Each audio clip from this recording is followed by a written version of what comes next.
show, item D, and I'm at the Campbell for a press conference. Go on. Okay. I just started transferring.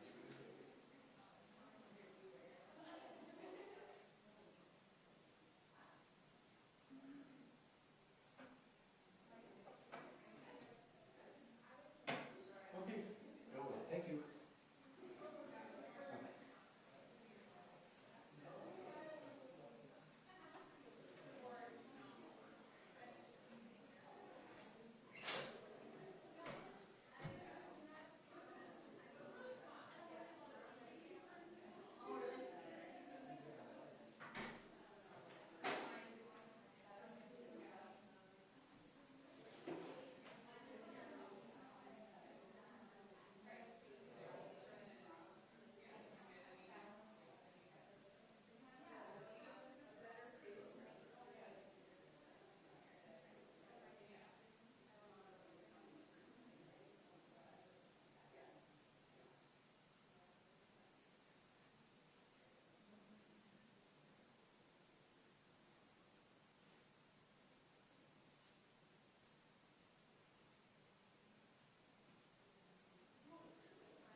was your, did you have any time off?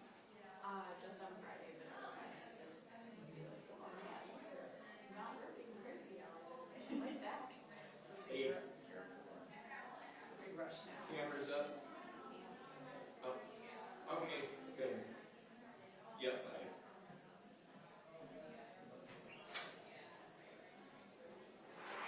And then you're rapid fire read through omnibus bills. Ask for Oh, exactly. On camera by myself. You can do the back row. Again, the rules are being broken. Everybody puts Oh, signs up there. Is there a rule against that? Yes. There's a sign right over there. It says no signs. Everybody turns it around so you don't have to see it. It's bipartisan. That's very funny. Yes. Just literally turn it around. Yeah, in It's the like corner. it doesn't exist. Yeah. That's the one I'm coming to. Wait, 2 good Eastern would be 1 our time. What's Easter? Eastern is like, I know, no, but what's happening? Yes. no, nothing, just someone, I'm trying to schedule a call. with Oh, someone. okay. I thought you meant there was something happening. No, it's Freaked her out. Why did you do that? Sorry. Where's the sign now? I was freelancing and I was working for a business magazine in Sacramento and a lot of these coast outlets. And here in the Midwest, doing interviews. I was like confused. I saw this guy. Time zones. Oh, I know, this is, and today's just crazy too, so I'm like, I need to make sure I have it right. Somebody, I might drive up to Lake Elmo after this because it's nice out. Good day to be, is it outside? I don't know, actually. I forgot to ask when we text Claire. It's a real nice job that you can do. Is Claire said he's doing like a flood briefing maybe on Wednesday or Thursday, but our bosses are on Wednesday, Thursday, so I don't know how we're going to do it. On what day? She said Wednesday or Thursday. Flood. I think that the, Chevys moving this much. Okay. if it happens, but you'll understand. I know, me too, I was, and it's just. Okay.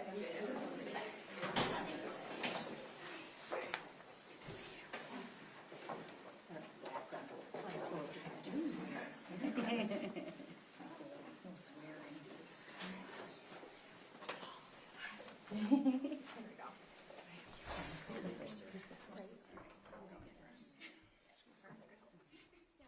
Aaron, are we good to start? Or wait a second? I hear one more person. Okay.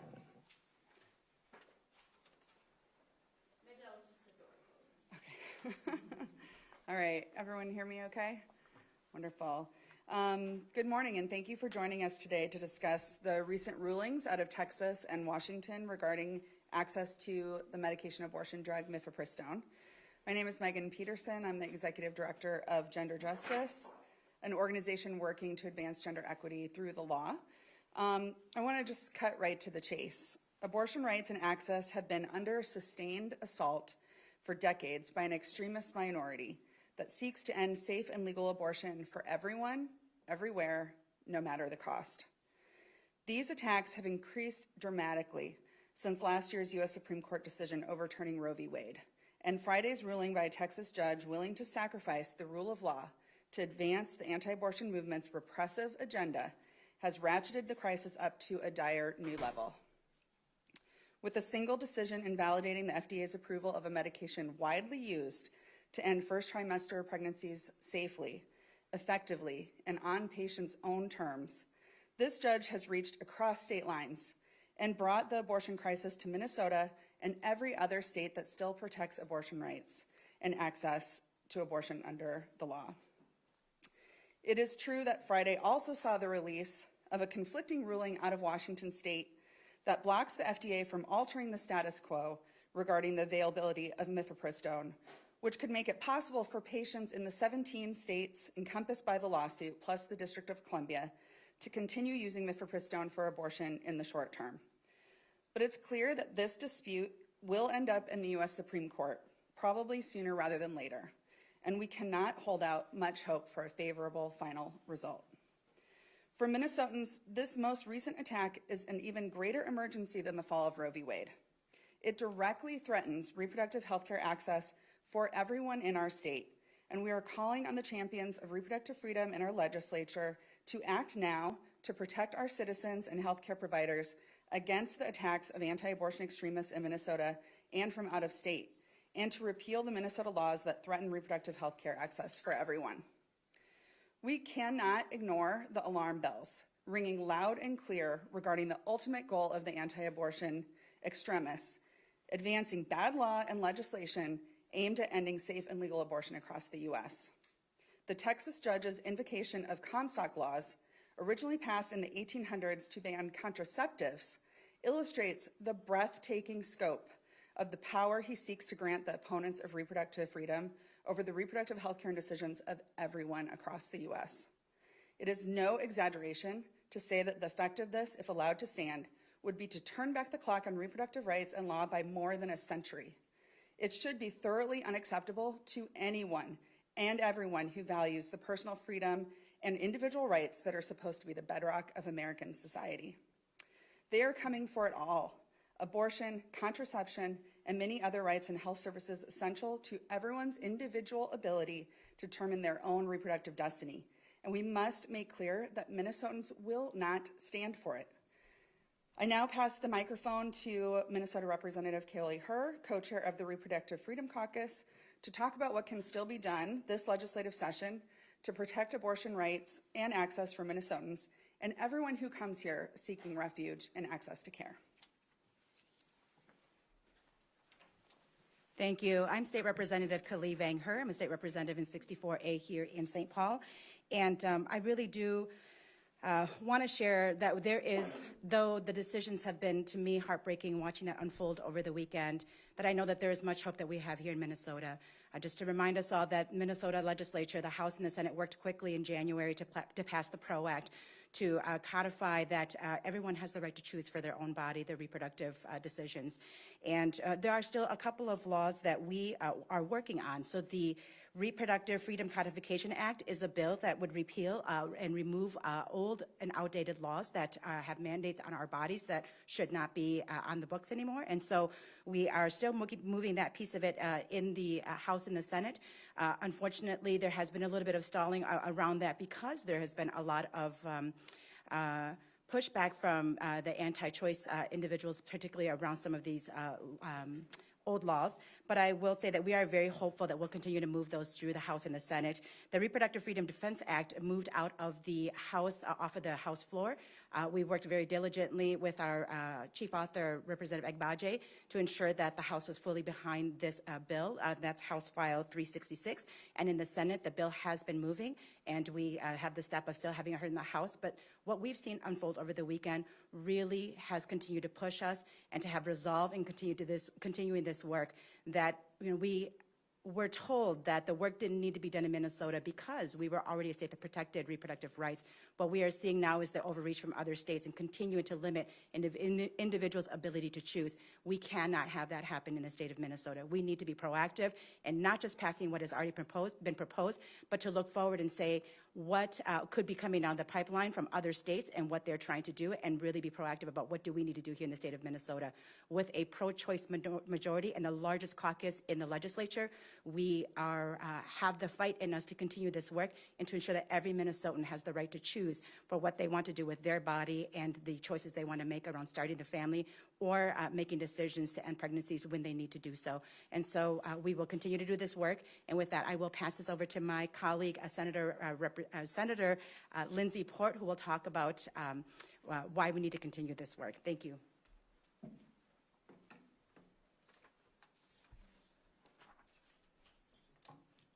Thank you, Kelly.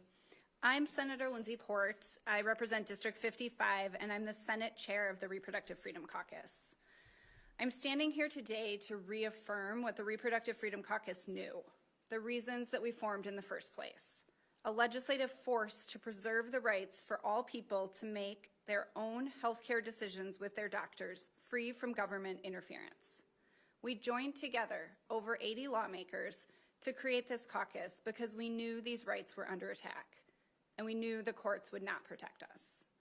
The U.S. Supreme Court's decision to overturn Roe v. Wade drove home what we've always known, or what we've long known, that we cannot depend on courts stacked with anti-abortion ideologues to apply the rule of law fairly and defend even long-established reproductive rights and freedoms. And this train wreck of competing decisions out of Texas and Washington makes that all the more clear. The PRO Act reaffirmed state-level protections, but without removing restrictions on abortion from statute, we are still reliant on the courts to interpret what the PRO Act means in practice. In current climate of rampant attacks on abortion rights and access, this leaves Minnesota vulnerable in ways we simply cannot afford or allow. Today, or over the weekend, we saw the arm of the anti-abortion movement reach into Minnesota. When we stood before you last summer to lay out our legislative agenda in a post-Roe world, we knew the risks, and we had a plan. That remains unchanged. As the Senate chair of the RFC, I am calling on leadership in both chambers and the governor to move with urgency, to be bold and brave in the way required of us to pass both the Reproductive Freedom Codification Act and the Reproductive Freedom Defense Act. The court's potentially catastrophic decisions around mifepristone accelerates the need for the RFC to remove barriers for non-medication abortions, which could skyrocket after this decision. We do not have the luxury of waiting to pass the RFC. But let me remind us that this is not the only thing happening right now.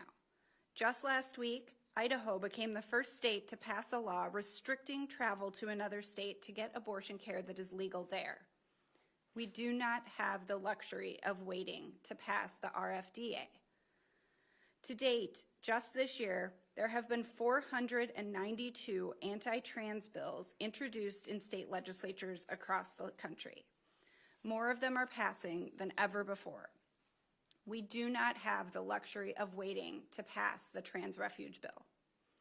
Minnesotans don't have the luxury of waiting for us. Our neighbors in surrounding states need us to act. Families across the country are waiting for us. The time for clear, courageous leadership is now. We must find the political will to act, and to act now. And now I will pass it to Abina Abraham. Good morning or afternoon. My name is Abina, and I'm the campaign director for Unrestrict Minnesota. Our coalition is a diverse and inclusive group of organizations fighting for reproductive rights, health, and justice in Minnesota. We are made up of healthcare clinics, abortion funds, practical support groups, LGBTQ advocacy groups, faith communities, organizers, lawyers, doulas, and more. Last year, a district court ruling found many of our state's laws restricting abortion access to violate Minnesota's Constitution. We represent the majority of Minnesotans who clearly support abortion rights and have elected the state's first pro-reproductive freedom majority. As attacks on abortion care continue across the nation and threatens access in Minnesota, it is critical that the state lawmakers continue to listen to the will of the people and fight for our reproductive freedom. Passing the PRO Act was an essential first step earlier this session, but as this court ruling shows, more urgent work needs to be done.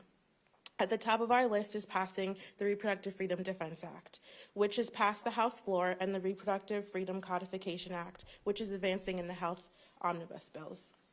The RFDA protects Minnesota citizens, reproductive health care providers, and people who come to Minnesota seeking abortion care against legal attacks and criminal penalties imposed by anti-abortion activists and politicians from other states.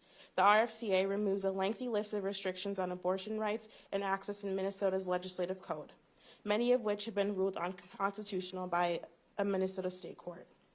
Even before this ruling in Texas, polling showed that the majority of Minnesota voters wanted their legislators to take action on abortion rights. Almost 2/3 of voters want laws that support rights and access to abortion, and 68% support repealing laws that restrict access to abortion. Anti-abortion activists will not stop their campaign to end abortion nationwide at any cost. Their tactics violates our health, freedom, and privacy, and continued action is needed to protect our constitutional rights in Minnesota from extremists in other states. We urge lawmakers to pass the Reproductive Freedom Codification and Reproductive Freedom Defense Acts, and will continue to celebrate, support, and encourage our lawmakers as they continue to march forward towards genuine and long-lasting reproductive freedom in Minnesota. I will turn it over to Megan. We're ready for questions. I have a question. I'm a little confused about what the PRO Act does and what it doesn't do. And I think the public will also be confused about that. Can somebody explain very simply what the PRO Act does and what this act that you're talking about will do and where this act is?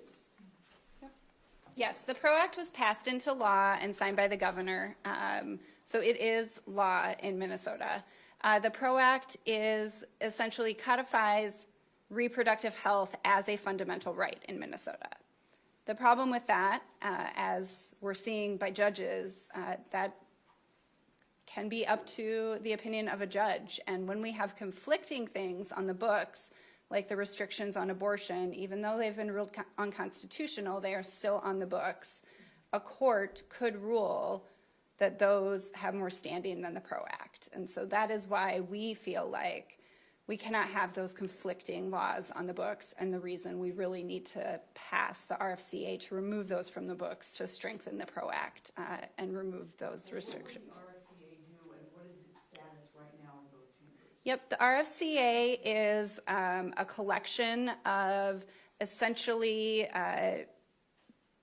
portions of law statutes that have been ruled unconstitutional, are archaic, or no longer in effect, that put barriers to reproductive health, or also additional barriers on like sodomy, adultery, things like that.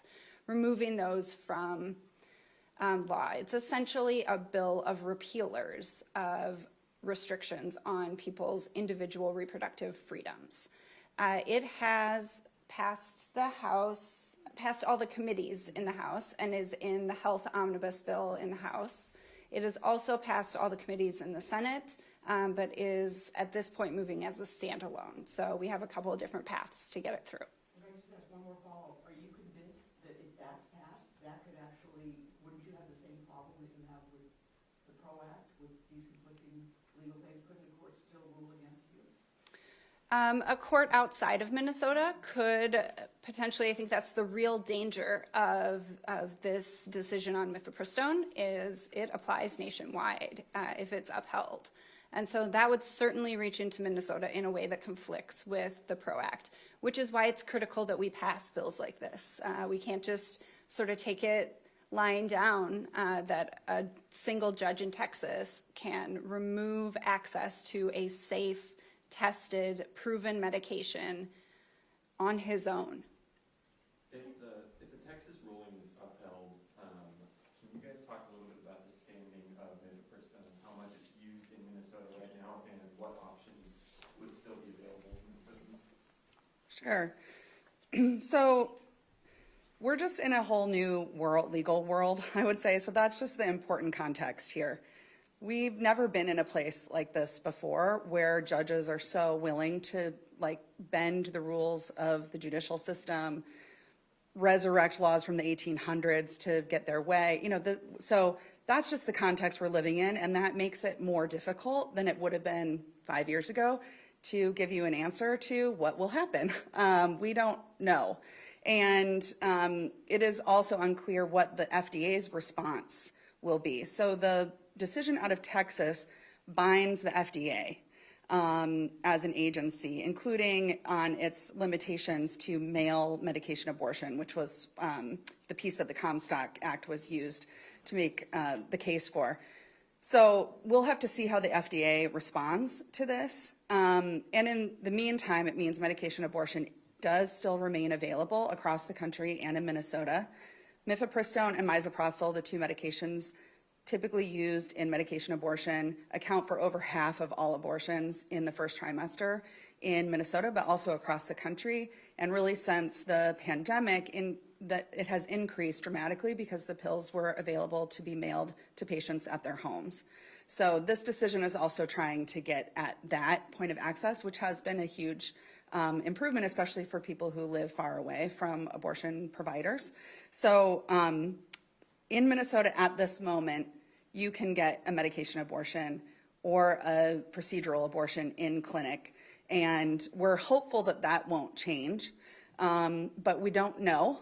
And I think that we all feel extremely uncomfortable being left at the whims of rogue judges in states with completely different values than Minnesotans have.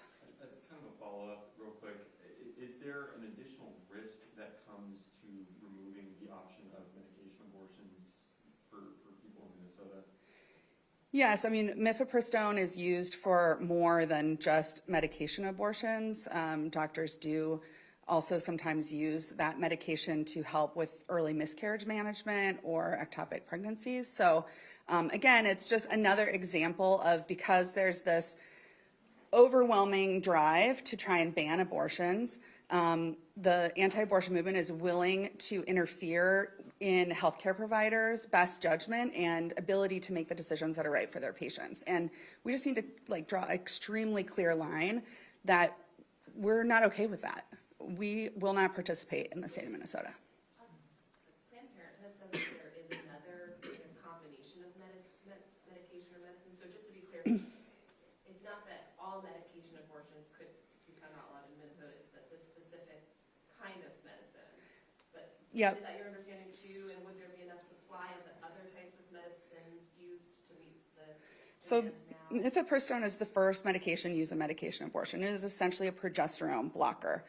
The second medication used is misoprostol. It was actually originally approved for treatment of ulcers. So misoprostol would be a very difficult medication to take off the market or remove the approval for. And in countries in Latin America, for instance, for decades where there have been abortion bans, people in those countries have used misoprostol alone to self-manage their abortions. So misoprostol alone is a safe and effective alternative protocol for medication abortion, but it is not the standard of care for a reason. And typically it can be both more painful for the patient in the process of having an abortion with misoprostol alone, and it also can take far more time. It may take a couple weeks instead of a few days when you're using the two medication protocol. So it's really, although there's an alternative, and we want to make sure people know that that will remain available, however this case goes, it's not the standard of care, and it still is politics getting in the way of people having the access to the best care for themselves. Do you think, so did you say earlier that you think the Washington ruling will allow mifepristone to continue to be used in states that sued like Minnesota? Do you think after Friday they'll still be able to use it here because of that ruling? Well, again, we don't know. They're in direct conflict with each other, which in the past I would say puts them on a fast track to the Supreme Court. And we don't have reason to be optimistic about how they might rule on this. So, yeah, we don't know. But the judge in Washington State did find that the FDA cannot change any of its current approvals for mifepristone. So it's in direct contradiction with the judge out of Texas. Can I just add, based on your question, that a lot of times the argument around the anti-abortion movement is protection of women, right? That it is making sure that women are safe and protected. This ruling absolutely shows what we have known the whole time, that that is frankly bullshit. This will be more dangerous. It will be more painful for women to have medication abortions. The effective rate is lower. This is not better healthcare. This is not safer healthcare. They did not ban and end abortion. They are trying again to ban and end safe abortions. So, to be really clear, they said it out loud. This is a decision that will hurt pregnant people and will make the care that they need less effective and less safe. And just to be super clear, because it's a federal court ruling that applies to the FDA authorization, there's nothing the keep the medicine legal here. At this point, how we understand it, that's correct. If it's upheld, that's correct. We will certainly be looking and trying to find ways to make sure Minnesotans have access to the most effective, safe medications that their doctors prescribe for them. To that note, there have been conversations, more speculations at this point, of if the Texas ruling is upheld, certain states, maybe even the federal government, not cooperating with that. And I believe there's been precedent for that with like DACA in the past as well. Any word on that? Do you guys have any insight on that? Would you guys back that? I think at this point we'll have to wait and see what the FDA's response is. Really, there's never been a court case that overruled the FDA's ability to make a decision, to uphold their decision on a medication that has had FDA approval for 23 years. So again, like Megan said, we are in uncharted territory for sort of the legal ramifications of it. I'm certain that there will be conversations about how both here in Minnesota we can protect patients' rights to receive the health care that their doctors want to provide them, and similar states, other states that have similar values. If I could just ask, are you basically telling women and men in the entire state that this drug may not be available here in Minnesota as soon as this week? I don't think we're going that far to say that it won't be available this week. Again, we don't know how it's going to shake out, and we really need to hear from the FDA this week. I will add that the confusion is part of the strategy with the anti-abortion movement. We've seen it all across the states in various ways. The more that they can sow confusion on what is available, what is legal, what is not legal, it deters people from seeking care. And so just having this out there is deterring people from understanding, knowing what is real, which affects people's lives. Simply having this out there in this way. We've seen it over the last few months as this has been sort of rumored, that patients don't understand what is legal, what is not, what's available, what is not. So part of what we will continue to do is, and we share it a lot on our social media and in newsletters and to our constituents, but I think it is critical for Minnesotans to understand right now in Minnesota, you have access to the full spectrum of reproductive care. And we will fight to make sure that that stays that way. But clearly you're worried about that. We are, yeah, absolutely.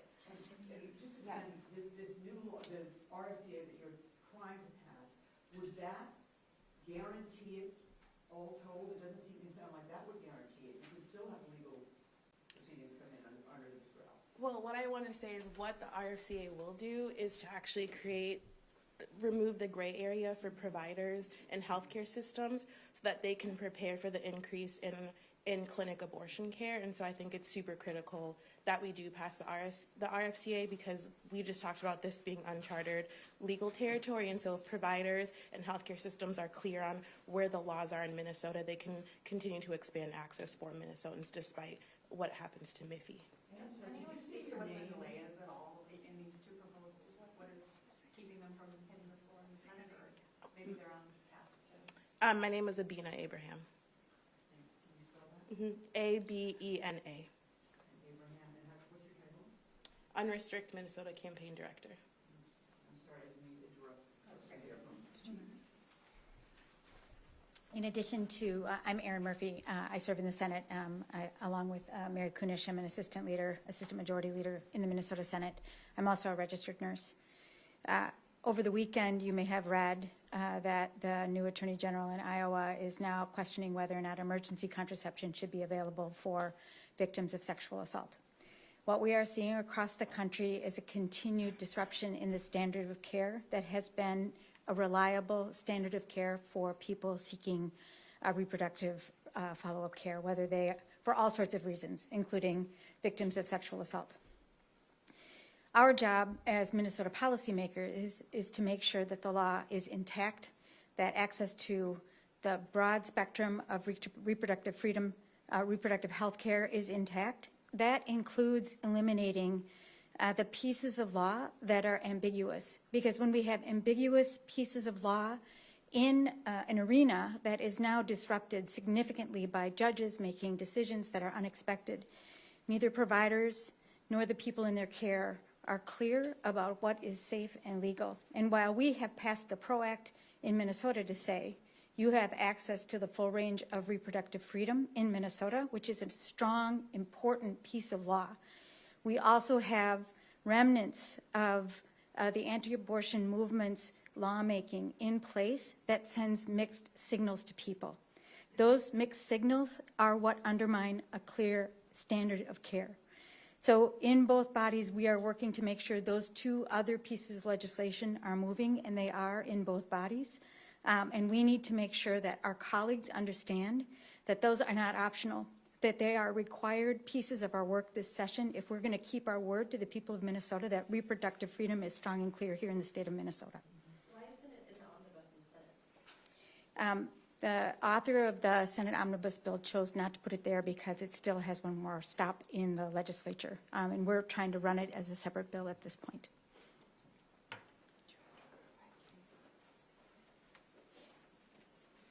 And I think there was a question earlier about how the bill, what is, I think the question was what's preventing the bills from moving forward. And I just want to say that it's not really as much of what is preventing the bills from moving forward, but is that the Minnesota legislature has passed more bills, introduced more bills, and done more for Minnesotans than we have in any other legislature. So the issue around reproductive health care and for people's ability to choose for themselves is a complex issue. And so we continue to work towards that. And we are looking at the best paths forward for each of the bills. So if that means it goes as a standalone, that is the choice of the body and the author, or if whether it is included in an omnibus. In the House side, we've included it in an omnibus because we think that it is a better path forward for us. Representative Liebling, who is also the chair of health and the chief author of that bill, has worked really hard, and we've been doing a lot of educating around what the bill does. And so that just understand that what is sort of standing in front of us is not really that there's not a will in the legislature. It is that it is very complex, and we're ensuring that we have all of our colleagues on board and moving forward with us, and all of our partners in doing so. And so that's where it is in the House and why it's moving the way that it is.